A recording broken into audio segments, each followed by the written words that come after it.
नमस्कार। जैसा कि हम जानते हैं, अयोध्या में श्री राम जी के प्राण प्रतिष्ठा सेरेमनी की शुरुआत हो चुकी है। पूरा देश भक्तिमय राममय हो रखा है और ना सिर्फ देश, दुनिया भर के सभी तरफ से बधाइयाँ और लोग बहुत ही एक्साइटेड हैं।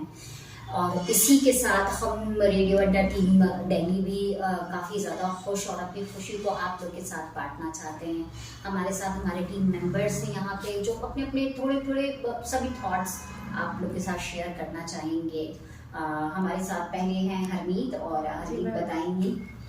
जैसे कि हर जगह राममय माहौल है, भक्तिमय माहौल है, तो त्योहार तो एक महीने पहले से ही शुरू हो गया था। और अब देश के राजा आ रहे हैं, राम जी आ रहे हैं, राम भगवान आ रहे हैं, मर्यादा पुरुषोत्तम आ रहे हैं, जो पुरुषों में सबसे उत्तम है। तो उनका तो कोई एग्जाम्पल है ही नहीं। तो अब जरूर सब कुछ अच्छा होगा।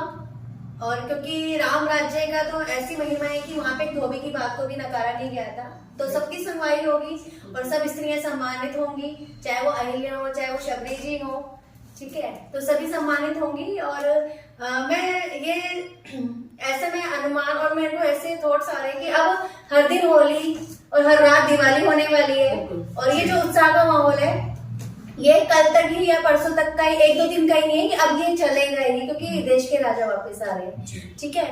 और अगर हम नए रामायण को उठा के देखते हैं तो राम और रावण दोनों राज से, कृष्ण और कंस काल से, तो हाँ बिल्कुल एक ही राशियां थी और दोनों के नाम काल से और राज से, लेकिन दिशा अलग अलग थी तो दशा अलग अलग हुई। तो इसलिए तो हम इससे यही सीखते हैं कि हमारे कर्म जैसे होंगे हमें वैसे ही फल मिलते हैं। और कोई भी अछूता नहीं है, चाहे वो भगवान हो, मतलब चाहे राक्षस हो। अगर बेसिकली कहें तो हम राम का देवता बनना या रावण का गलत आचरण निभाना, ये अपने अपने कर्मों पे, ये रामायण से हमें देखिए, आप देखें कि जैसे भगवान राम है, भगवान कृष्ण है, तो वो मानव योनि में आए, मनुष्य योनि में आए। तो वो सिर्फ उन्होंने ये दिखाया कि एक साधारण मनुष्य होके कि आप अपने कर्म इतने ऊंचे रखो देवताओं जैसे कि आप पूजनीय बन जाओगे। बिल्कुल, तो वो यही है सब। पूजा, आप क्या कहना चाहेंगे? बिल्कुल मैम, मैं इनकी बात से बिल्कुल सहमत हूँ। और जैसे कि हम पढ़ते आ रहे हैं, हम सीखते भी आ रहे हैं बड़े बुजुर्गों से,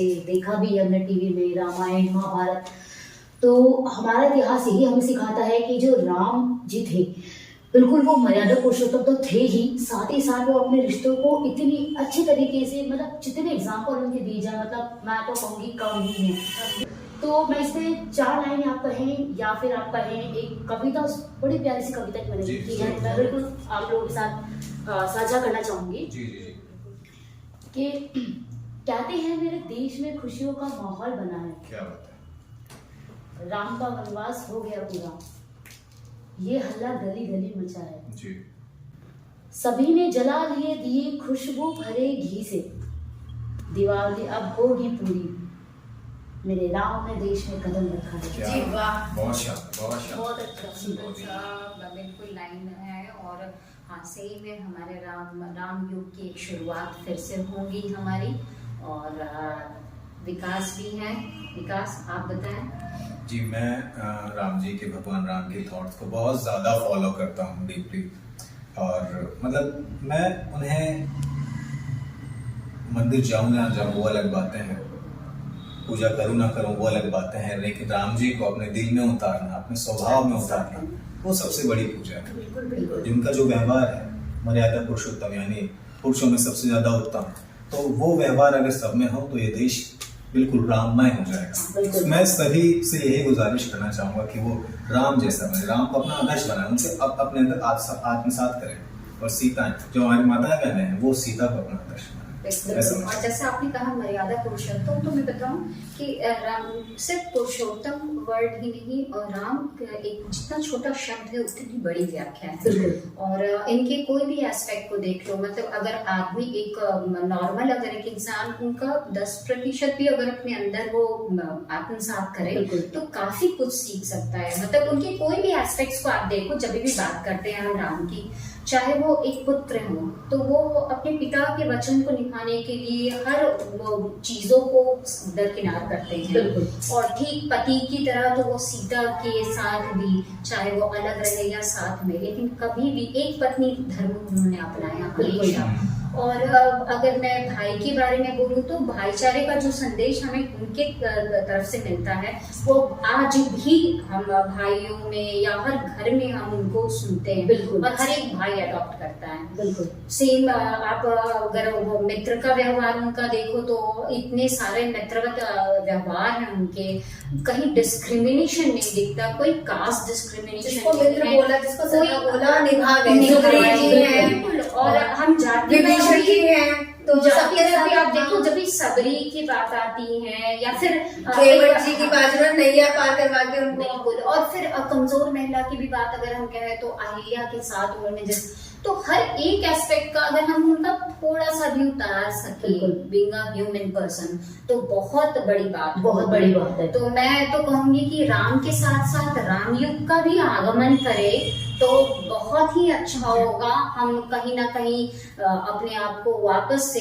रिजुवनेट कर सकेंगे, अपने आप को बिल्कुल कनेक्ट कर सकेंगे। क्योंकि हम लोग सब भगवान को मानते हैं, कोई मंदिर में मानता है, कोई मस्जिद में मानता है, कोई गुरुद्वारे जाता है, लेकिन भगवान को मानना, भगवान की मानना ना दो अलग अलग बात है। बहुत ही तो जी। हाँ, तो ये है कि भगवान को मानते तो भगवान की मान के भी चले। अब आप प्रभु राम को ले लीजिए तो वो पूरे सेवा भाव से निमित्त थे, मानव सेवा सबसे उच्च बताई गई है। जैसे राम युग तो आ ही रहा है, लेकिन कहा है कि राम को पाने के लिए आपको किसी और को भी पाना पड़ेगा। ये हमारे ग्रंथों में भी कहा गया है। जैसे हनुमान जी, राम जी को पाने के लिए पहले हनुमान जी की भक्ति, जैसे आप उनसे ही सीख सकते हैं कि हनुमान जी ने कितनी ज्यादा प्रतिज्ञा कितने सालों तक उनको पाने के लिए, तो वो भक्ति हमें अपने मन में जमानी पड़ेगी, तब जाके हम उनके एक राम वो समर्पण जो होता है ना भक्ति में, सबके प्रभु अब आप ही हो। बिल्कुल। और बाकी मैं इस पे 2 लाइनें अपने बोलना चाहूंगी। चौपाई जी, जो हम सबको बहुत पसंद है और बहुत सुननी अच्छी लगती है और एक पॉजिटिव वाइब्स आती है। जी। बिल्कुल। कोई है सोई जो राम रच राखा, को गरित बढ़ावई साखा। राम सिया राम सिया राम जय जय राम। राम सिया राम जय जय राम। जेहि के जेहि पर सत्य सनेहु, सो तहि न कुछ संदेहु। राम सिया राम जय जय राम। राम सिया राम जय जय राम। बहुत खूबसूरत भजन है और जिस तरह ये मन में सबके रचे बसे हैं, हम यही कामना करते हैं कि राम सबके घर आवाहन हो, सबके घर आए, खूब सारे खुशियां लाएं और हर कोई एक नया माहौल को वापस उसी तरह आत्मसात करे जैसे राम युग में होता था। तो रामाय तस्मै नमः इस श्लोक के साथ हम राम को अभिनंदन श्रद्धा देते हुए हम आप सभी के लिए एक प्रार्थना हम सब की है कि हम जो भी हो अब और अच्छे से हम अपने आप को इस वातावरण में ढाल सके। तो जय श्री राम। जय श्री श्री राम।